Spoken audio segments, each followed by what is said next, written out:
something to cover your nose and mouth for every member of your family. If you are unable to evacuate, and in order to protect yourself from falling ash, you should remain indoors with doors, windows, and ventilation closed until the ash settles.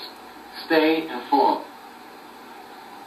Local authorities may not immediately be able to provide information on what is happening and what you should do. However, you should listen to NOAA weather radio, watch TV, listen to the radio, or check the internet often for official news and instruction as they become available. I believe that it's a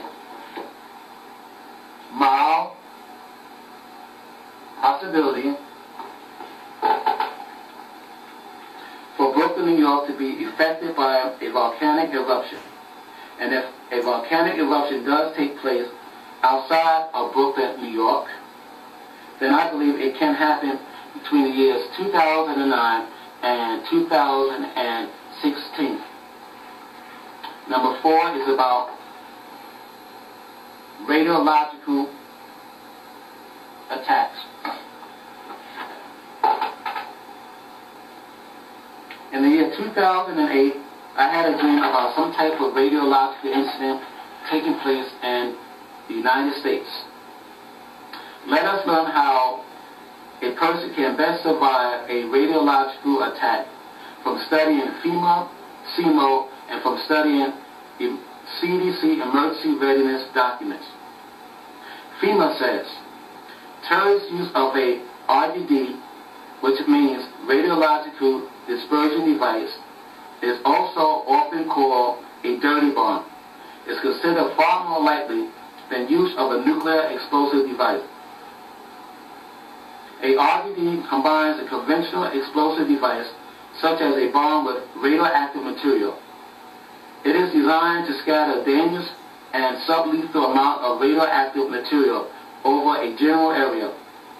Such RDDs appeal to terrorists because they require limited technical knowledge to build and deploy, compared to a nuclear device. Also, the radioactive material in the RDD are widely used in medicine, agricultural, industry, and research, and are easier to obtain than weapons-grade uranium or plutonium. The primary purpose of terrorist use of a RDD is to cause psychological fear and economic disruption. Some devices could cause fatalities from exposure to radioactive materials, depending on the speed at which the area of the RDD detonation was released or how successful people were at sheltering in place. The number of deaths and injuries from a RDD might not be substantially greater than from a conventional bomb explosion. The size of the affected area and the level of destruction caused by a RDD will depend on the sophistication and size of the conventional bomb, the type of radioactive material used, the quality and quantity of the radioactive material, and the local meteorological conditions, primarily wind and precipitation. The area affected could be placed off limits to the public for several months during cleanup efforts. Take protective measures. Before a RDD event, there is no way of knowing how much warning time there will be before an attack by terrorists using a RDD. So being prepared in advance and knowing what to do and when is important. Take the same protective measures you would for fallout resulting from a nuclear blast. During a RDD event, while the explosive blast will be immediately obvious, the presence of radiation will not be known until trained personnel with specialized equipment are on the scene. Whether you are indoors or outdoors, home or at work, be extra cautious. It will be safer to assume radiological contamination has occurred, particularly in an urban setting or near other likely terrorist targets, and take proper precaution. As with any radiation, you want to avoid or limit exposure. This is particularly true of inhaling radioactive dust that result from the As you seek shelter from any location, indoors or outdoors, and there is visual dust or other contamination in the air, breathe through the cloth of your shirt or coat to limit your exposure. If you manage to avoid breathing radioactive dust, your proximity to the radioactive particles may still result in some radiation exposure. If the explosion or radiological release occur inside, get out immediately and seek safe shelter. Otherwise, if you are outdoors, seek shelter indoors immediately in the nearest undamaged building. If appropriate shelter is not available, move as rapidly away from the location of the explosive blast. Then seek appropriate shelter as soon as possible. Listen for official instructions and follow directions. Indoors, if you have time, turn off ventilation and heating system.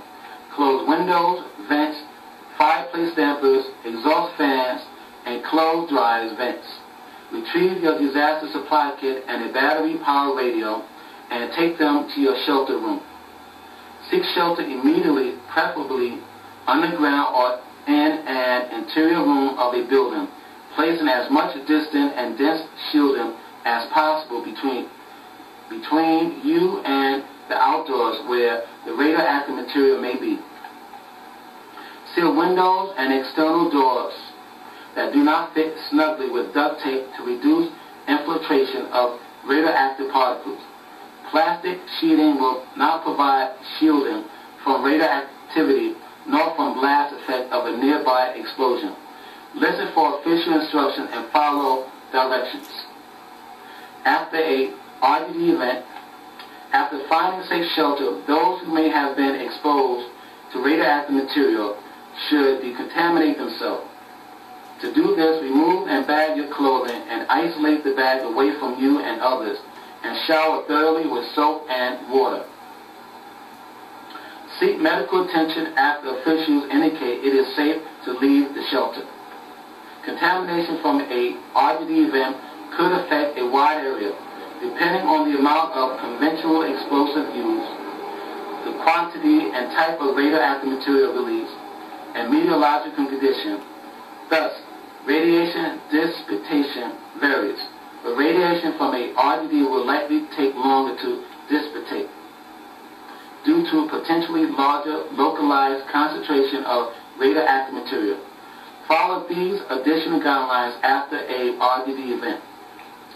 Continue listening to your radio or watch the television for instructions from local officials whether you have to evacuate or shelter in place. Do not return to or visit a RGD incident location for any reason. Now, CMO says, the terrorist event of 2001 made many people wonder about the possibility of a terrorist attack involving radioactive materials. People who live near but not in the immediate area of the attack may be asked to stay home and take shelter rather than try to evacuate. This action is called sheltering in place. Because many radioactive materials rapidly decay and dissipate, staying in your home for a short time may protect you from exposure to radiation. The walls of your home may block much of the harmful radiation. Taking a few simple precautions can help you reduce your exposure to radiation. Preparing shelter in your home. The safest place in your home during an emergency involving radioactive materials is a central room or basement. These areas should have as few windows as possible. The further your shelter is from windows, the safer you will be. Preparation is the key. Store emergency supply in this area. An emergency could happen at any time, so it is best to stock supply in advance and have everything that you need stored in the shelter. Every 6 months, check the supplies in your shelter. Replace any expired medications, food, or batteries. Also make sure that all family members know where the shelter is and